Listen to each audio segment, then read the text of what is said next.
மெய்ப்பொருள் காண்பதறிவு. நம்ம உடம்புல இருக்கக்கூடிய பல்வேறு உறுப்புகளினுடைய செயல்பாடுகளின் அடிப்படையில நம்ம முன்னோர்கள் நிறைய விஷயங்கள் சொல்லியிருக்காங்க. அதுல இன்னைக்கு ஒரு விஷயத்த பத்தி பார்க்கலாம். இறந்தவங்க பக்கத்துல உட்கார்ந்து பேசக்கூடாதுன்னு சொல்லுவாங்க. அதற்கான காரணம் என்ன? அதனுடைய பின்புலம் என்ன? அறிவியல் காரணம், உளவியல் காரணம், உடலியல் காரணம் எல்லாத்தையும் பத்தி இன்னைக்கு நம்ம விரிவா இந்த வீடியோல பார்க்கலாம்.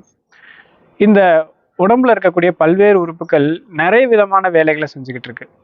அதுல நமக்கு எளிமையா புரிஞ்சுக்கக்கூடிய வேலைகளும் இருக்கு, புரியாத வேலைகளும் இருக்கு, தெரிஞ்சுக்கக்கூடிய வேலைகளும் இருக்கு. ஃபார் எக்ஸாம்பிள், ஹார்ட் வேலை செய்யுது அப்படிங்கிறத நம்ம இதய துடிப்பு மூலமா தெரிஞ்சுக்க முடியும்.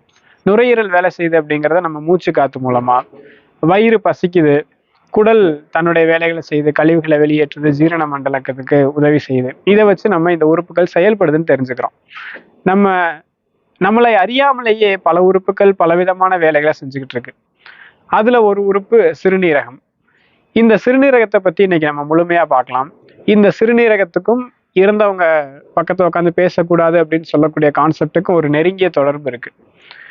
நம்ம முன்னாடி வீடியோஸ்லாம் பார்த்துருப்பீங்க. மறந்துட்டேன் அப்படிங்கிற தலைப்புல ஒரு வீடியோ சிறுநீரகத்தினுடைய செயல்பாடை பத்தி நம்ம சொல்லியிருந்தோம். ஷார்ட் டேர்ம் மெமரியை பேஸ் பண்ணி ஒரு விஷயங்கள் பேசியிருந்தோம். அதே மாதிரி ஏஜிங் அப்படிங்கிறதும் சிறுநீரகத்தை பேஸ் பண்ணி தான் இருக்கு அப்படின்னு நம்ம பார்த்தோம். இந்த சிறுநீரகத்துக்கு ஒரு வெளி உறுப்பு இருக்கு. பொதுவா உடல்ல இருக்கக்கூடிய எல்லா உள் உறுப்புகளுக்குமே இண்டிகேட்டர்ஸ் அப்படின்னு சொல்லக்கூடிய வெளி உறுப்புகள் இருக்கு. அதுல சிறுநீரகத்துக்கு இருக்கக்கூடிய வெளி உறுப்புன்னு பார்த்தோம்னா காது. காது கேட்கும் திறன் அப்படிங்கிறது சிறுநீரகத்தினுடைய செயல்பாட்டின் அடிப்படையில அதனுடைய தரத்தின் அடிப்படையில தான் அமையுது. வயசானவங்களுக்கு காது மந்தமாகுது அப்படிங்கிற விஷயம் நமக்கு தெரியும் இல்லையா?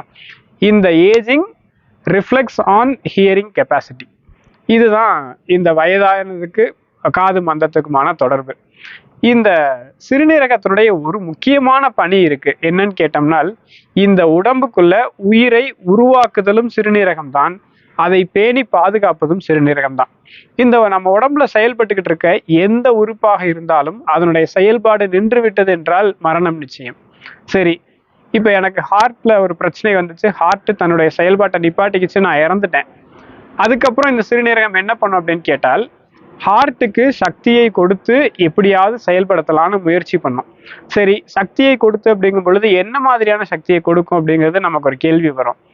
இந்த உடலே இந்த உலகத்தை போல வெப்பமும் குளிர்ச்சியினாலதான் இயங்கிக்கிட்டு இருக்கு அப்படின்னு நம்ம ஒரு வீடியோல பார்த்திருந்தோம். இந்த வெப்பமும் குளிர்ச்சியும் எங்க இருந்து வருதுன்னு நம்ம பார்த்தோம்னா இந்த சிறுநீரகத்துல இருந்து தான் அது புறப்பட்டு வருது. இந்த சிறுநீரகம் அப்ப என்ன பண்ணும், சரியான வெப்ப நிலையையும் குளிர்ச்சி நிலையையும் பேலன்ஸ் பண்ணி அந்த உறுப்புகளுக்கு, செயலிழந்த உறுப்புகளுக்கு கொடுத்து அதை எப்படியாவது பூஸ்ட் பண்ணி இந்த உயிரை காப்பாத்திடலாம் அப்படின்னு பெருமுயற்சி எடுத்து செயல்பட்டுக்கிட்டு இருக்கும். அந்த சமயத்தில் சிறுநீரகம் முழு வீச்சில் செயல்படும் பட்சத்தில் அந்த சிறுநீரகத்தினுடைய வெளியுறுப்பா இருக்கக்கூடிய காதும் செயல்பட்டுக்கிட்டு இருக்கும். அதனாலதான் ஒரு மாரடைப்பால இறந்துட்டார் ஒருத்தர், என்ன ஃபேக்டர் வேணாலும் இருக்கட்டும், ஒருத்தர் இறந்துட்டார் அப்படின்னால் அந்த உயிரை மீட்டெடுக்கும் பணியில் சிறுநீரகம் முழு வீச்சில் செயல்படும். அந்த நேரத்தில் காதும் செயல்பட்டு கொண்டிருக்கும். இதனாலதான் இறந்தவங்க பக்கத்துல உட்காந்து பேசக்கூடாதுன்னு சொன்னாங்க. குறிப்பாக அவர்களை பற்றின அவதூறான விஷயங்கள், அவர் பண்ண தவறுகளா இருக்கட்டும், அவர் தெரிந்தும் தெரியாமலும் பண்ணியிருக்கலாம், இந்த மாதிரியான விஷயங்களை நம்ம பேசக்கூடாது அப்படின்னு சொல்றதுக்கான காரணம் இதுதான். இது எந்த ஒரு விஷயமே, முன்னோர்கள் சொன்ன எந்த ஒரு விஷயமே மூட நம்பிக்கைகள் கிடையாது. எல்லாமே ஒவ்வொரு உடலியல் மற்றும் உளவியல் அம்சத்தை பின்புலமாக வச்சு சொல்லப்பட்ட விஷயங்கள் தான்.